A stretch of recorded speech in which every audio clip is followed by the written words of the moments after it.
ఇక్కడ జెడ్పీటీసీ ఎన్నికలు వచ్చినాయి.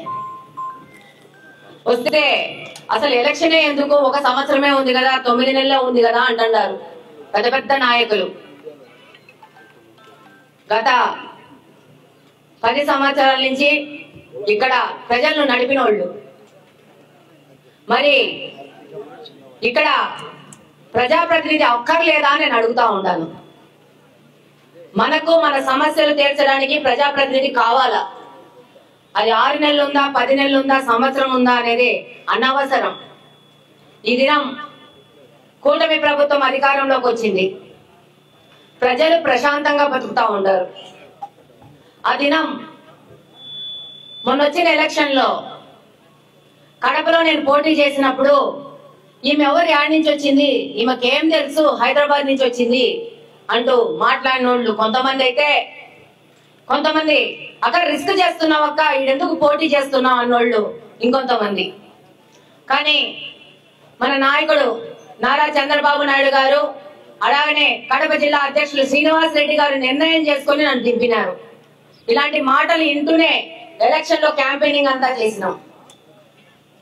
నన్ను మాట్లాడిన వాళ్ళు ఇది చాలా కష్టమైన సీట్ అనుకున్న వాళ్ళందరికీ సమాధానం చెప్తూ కడపలోని ప్రజలు తెలుగుదేశం పార్టీని, అది ఒక మహిళని గెలిపించినారు. దాని ప్రతిఫలమే ఈ రోజు కడపలో అనేక మార్పులు జరుగుతా ఉన్నాయి.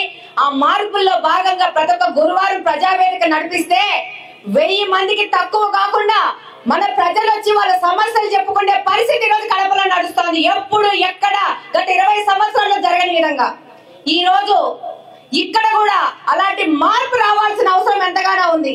ఇంతగానే రవణ చెప్తున్నారు, మీరు మీ సమస్యలు ఎత్తుకొని పోయే పరిస్థితి ఉందా? ఆ మనుషులు పలికినారా, మీకు నీళ్లు ఇచ్చినారా, మీ యొక్క అతిథి పంట నుంచి మీ డబ్బులు తిన్నారే గాని మీకేమన్నా సాయం చేసినారా అని చెప్పి ఆ విధంగా వాళ్ళను వదిలిపెట్టారు మీరు. ఇప్పుడు మీకు అవకాశం వచ్చింది, మీ ఓటేసి మీ యొక్క ఆలోచనని, అభిప్రాయాన్ని తెలియజేసుకునే అవకాశం ఈసారి వచ్చింది. లతక్క ఈరోజు ఇక్కడ పోటీ చేస్తా ఉంది. ఈ యొక్క పరిస్థితులను మార్చాలనే ఉద్దేశంలో పోటీ చేస్తా ఉంది. ఇందాక వాసన్న చెప్తా ఉన్నారు, మద్యం కుంభకోణంలో కట్టలు కట్టలు లెక్కేస్తున్నారు, టీవీలలో వస్తున్నాయి, నాయకులు చెప్తున్నారు అక్కడ 2000 రూపాయల నోట్లు ఉన్నాయి, అవి మొన్న ఎట్లా పంచుతామని చెప్పి. అరే పిచ్చోళ్ళారా, అది మీరు 19 నుంచి నొక్కిన డబ్బురా, అది దాని వీడియోలు అక్కడ దొరికినాయని చెప్తున్నాం.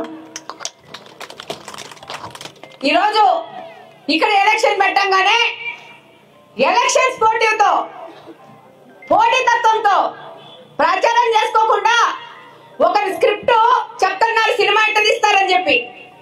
స్క్రిప్ట్ కథ రాసింది ఆయనే, ఎలా తీయాలో చెప్తున్నారు, డైరెక్షన్ ఎలా చెప్తున్నారు, అన్ని చెప్తా ఉన్నారు. అంటే మొన్న పోయినసారి వాళ్ళ అధికారంలో ఉన్నప్పుడు జరిగిన ఎలక్షన్ వాళ్ళు ఇలానే జరిపినారా అని నేను అడుగుతున్నాను. ఈరోజు పోలీసు వాళ్ళను పెట్టుకొని నడుపుతారంటున్నారు. అంటే మీరు ఆ దినం ఇలా నడిపినారు కాబట్టి మీ బుర్రలోకి మొదట వచ్చిన ఆలోచన ఏంటి, ఇలానే నడుస్తుందని చెప్పి. మరి మీరా మమ్మల్ని ప్రశ్నించేది, తెలుగుదేశం పార్టీ వాళ్ళని ప్రశ్నించేది మీరా, కూటమి పార్టీలో ఉన్న నాయకులను ప్రశ్నించేది మీరా? ప్రశ్నించే అర్హత మీకు లేదని సందర్భంగా తెలియజేసుకుంటా ఉన్నాను. ఇప్పుడే వచ్చాం, ఇక్కడికి వస్తే మన ఆడబిడ్డలు, మన చెల్లెళ్ళు వచ్చినారు, వాళ్ళ సమస్య చెప్తా ఉన్నారు. బిడ్డకు కాలు బాలేదు, ఈ బిడ్డకు పింఛన్ ఎక్కించాలని. రండి, కడపలోకి రండి. ఇలాంటి మా అక్కలు చెల్లెళ్ళు వస్తే అక్కడికక్కడ సచివాలయ సిబ్బందిని పెంపించి అక్కడికక్కడ వాళ్ళకి సదరము అపాయింట్మెంట్లు ఇప్పించి పంపించి సదరం సర్టిఫికెట్లు చేయించి అప్పటికప్పుడు సమాధానం ఇస్తున్నాం. ఆ పరిస్థితి ఈ నల్లపురెడ్డి పల్లెలో ఉందా అని ప్రశ్నిస్తున్నాను. దానికి సమాధానం మీరే చెప్పాలా? ఈ రోజు వచ్చి చెప్తా ఉన్నారు, మాకు శాంక్షన్ అయిన ఇంట్లో పెండింగ్ బిల్లులు కూడా మాకు పడలేదని. 5 సంవత్సరాలు ఏమి ఎక్కడ నిద్రపోతున్నారు, ఏ ఏసీలు వేసుకొని నిద్రపోతున్నారని ఇక్కడ నల్లపురెడ్డి పల్లెలో ఉన్న నాయకులు అడుగుతున్నారు. మీ ఊర్లో వ్యక్తి 5 సంవత్సరాల నుంచి తన ఇంటికి పడ్డ బిల్లు బకాయిలు ఉందని అడుగుతా ఉంటే పెద్ద నాయకులు అనుకుంటున్నారు. ఈ నాయకులందరూ ఎక్కడున్నారు? ఆ వ్యక్తికి సాయం ఎందుకు చేయలేకపోతున్నారు అడుగుతున్నాను.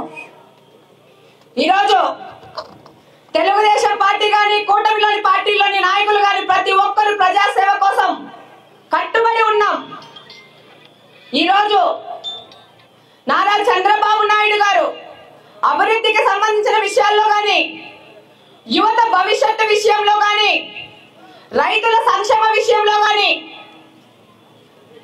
మన పిల్లల విషయంలో కానీ, వాళ్ళు చదువుకొని పెద్ద పెద్ద ఉద్యోగస్తులు అవ్వాలే కానీ వాళ్ళు కూలీల దగ్గరనో ఇంకో రకనో వాళ్ళు స్థిరపడిపోకూడదని చెప్పి ఈ రోజు తల్లికి వందనం పేరున ఏ విధంగా ఎలక్షన్ ముందు చెప్పినారో ప్రతి బిడ్డకు తల్లికి వందనం వర్తింపజేస్తారని చెప్పారు. ఆ విధంగానే ఈ రోజు ఒక ఇంట్లో 4 పిల్లలుంటే 4 పిల్లలకి ఇచ్చినారు. మా కడపలో ఒక కుటుంబంలో 7 మంది పిల్లలుంటే 7 మంది పిల్లలకి తల్లికి వందనం డబ్బు పడిందంటే అది నారా చంద్రబాబు నాయుడు గారి యొక్క గొప్పతనం, అది కూటమి ప్రభుత్వం యొక్క గొప్పతనం. నాయకుడు అన్నాడు, పాపా నీకొస్తుందా, చిన్నబాబు నీకొస్తుందా, చిట్టి తల్లి నీకొస్తుందా అని. మరి ఈ నాయకుడు ఎక్కడున్నాడు? ఆ చిట్టి తల్లి ఇక్కడే ఉంది, ఆ చిన్నబాబు ఇక్కడే ఉన్నాడు, ఆ చెల్లెని ఇక్కడే ఉంది, ఆ అన్న ఇక్కడే ఉన్నాడు. తల్లికి వందనం తీసుకొని సంతోషంగా ఉన్నారు ప్రతి ఒక్క తల్లిదండ్రి, ప్రతి ఒక్క విద్యార్థిని మరొకసారి తెలియజేసుకుంటా ఉన్నాను. ఈ రోజు 9 నెలలున్నా, సంవత్సరం ఉన్నా మన కోసం మనం ఓట్లేసుకోవాలా. మన నల్లపురెడ్డి పల్లెని అభివృద్ధి చేసుకోవడానికి మనం వేసుకోవాలా. మీరు వేసే ఒక ఓటు ఆమె 9 నెలలు తను తాను నిరూపించుకుంటుంది. ఈ యొక్క నల్లపురెడ్డి పల్లెను అభివృద్ధి చేసి చూపిస్తాదని చెప్పి లతక్క ద్వారా నేను చెప్తున్నాను. ఈరోజు చాలా చులకన చేస్తున్నారు మహిళలంటే, కానీ చులక మాట్లాడే ప్రతి మగోడు వెనక కూడా వాళ్ళ అమ్మ ఉంటది, వాళ్ళకు ఒక భార్య ఉంటది, వాళ్ళకు ఒక కూతురు ఉంటది. అది అర్థం చేసుకోవాలా. మహిళలను అగౌరవపరచడము వీళ్ళ సాంప్రదాయంలో బెడ్లో ఉంది. ఈరోజు ఇలాంటి పరిస్థితుల్లో మహిళలు ధైర్యంగా ముందుకొచ్చి ప్రజాసేవలో కూడా మా వంతు భాగం మేము పంచుకుంటాము, మేము సేవ చేస్తామని చెప్పి ముందుకు వస్తున్నారంటే ఇది మీరు గమనించాల్సిన విషయం. ఒక మహిళ అర్థం చేసుకున్నట్టుగా సమస్యలు ఎవరు అర్థం చేసుకోలేరు. నేనే నా దగ్గరకు వచ్చిన ప్రజల యొక్క సమస్యలు చెప్పినప్పుడు తొందరగా వాటి మీద సెన్సిటివ్ గా ఫీల్ అవుతుంటాను. వాళ్ళ సమస్యలు ఎట్ట తిరిగి సాల్వ్ చేయాలనుకుంటున్నాం. అది మహిళలలో ఉన్న సున్నిత తత్వము, స్వభావము. ఇది గుర్తించుకొని మీరు తప్పకుండా సైకిల్ గుర్తుపై ఓటేసి ఈసారి చరిత్ర మార్చాలా. ఒకసారి కడపలో చరిత్ర మార్చినారు మా వాళ్ళందరూ, ఇప్పుడు నల్లపురెడ్డి పల్లెలో కూడా మీ ఓటు ద్వారా చరిత్ర మారుస్తారని కోరుకుంటూ మరొకసారి లతాక్కని గెలిపించి సైకిల్ గుర్తు మీద ఓటేసి మన యొక్క జీవితం మీద హక్కులు మనం తీసుకుందాము. ఎవరు వేసే చిల్లర మెతుకులు, ఎంగిలి మెతుకులు మనకు అవసరం లేదు. మనం నిర్ణయించుకుందాము మన జీవితం ఎలా ఉండాలని. మనం